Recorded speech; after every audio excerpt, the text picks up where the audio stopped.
Kidney స్టోన్స్లో కనిపించే ప్రధానమైన లక్షణాలు ఏంటంటే నడుము భాగం నుండి ఈ ప్రకటెముకల కింద ఉన్న ఈ నడుము భాగం నుండి గజ్జల్లోకి నొప్పి తీవ్ర స్థాయిలో రావడం, కూర్చున్నా పడుకున్నా నిలబడ్డా ఏ విధంగా చేసినా పెయిన్ తగ్గకపోవడం, మూత్రం పోసినప్పుడు మంట ఉండడం, నొప్పి ఉండడం, పదే పదే మూత్రం పోయాలనిపించడం, మూత్రం పోయడానికి వెళ్ళినా ఒక్కోసారి మూత్రం రాక మంటగా అనిపించడం, ఈ కిడ్నీ స్టోన్స్ యురేటర్లో స్ట్రక్ అవ్వడం వల్ల ఒక్కోసారి లోపల ఉన్న మ్యూకోసాన్ని డ్యామేజ్ చేయడం ద్వారా బ్లీడ్ అయ్యి అది మూత్రంతో కలిసి మూత్రం రంగు మారి రెడ్ కలర్గా కానీ లేదా ముదురు రంగులో కానీ యూరిన్ రావడం వంటివి మనం చూస్తూ ఉంటాం.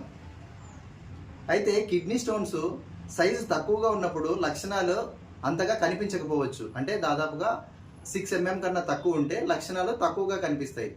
6 mm కన్నా ఎక్కువ ఉన్న వాళ్ళలోనే మనం లక్షణాలు చూస్తూ ఉంటాం.